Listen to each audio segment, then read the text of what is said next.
कोल्हापुरातील शाहूपुरी इथं राहणारे सामाजिक कार्यकर्ते सागर रंगराव पाटील यांनी त्यांची वडणगी निगवे रस्त्यावरील 1 कोटी रुपये किमतीची 5 गुंठे जमीन वडील रंगराव पाटील यांच्या स्मरणार्थ एकटी संस्थेला दान केली आहे।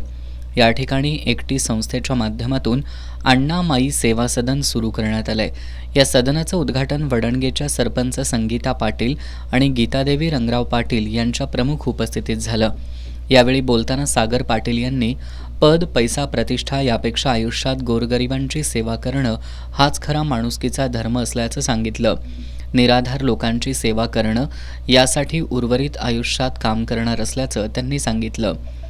मृत्यूनंतरही तुमचं कार्य चिरंतन राहील यासाठी माणसानं माणुसकीचा धर्म जोपासत गोरगरीब निराधार लोकांना मदतीसाठी प्रयत्न करावेत, असं आवाहन सागर पाटील यांनी केलं।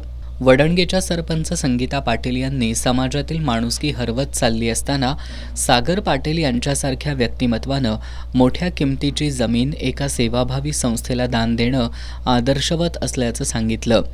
एकटी संस्थेच्या अध्यक्षा अनुराधा भोसले यांनी सागर पाटील यांच्यासारख्या लोकांनी दाखवलेल्या दातृत्वामुळे एकटी संस्थेला अधिक चांगल्या प्रकारे काम करता येत असल्याचं सांगितलं।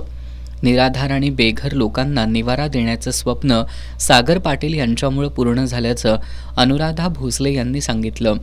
डॉक्टर अजित देवणे यांनी अण्णा माई सेवा सदनमधील गोरगरीब निराधार लोकांवर मोफत औषधोपचार करणार असल्याचं जाहीर केलं। यावेळी डॉक्टर अमरसिंह राजपूत, एकटी संस्थेचे सल्लागार जैनुद्दीन पन्हाळकर, तलाठी प्रकाश महाडेश्वर यांनी मनोगत व्यक्त केली।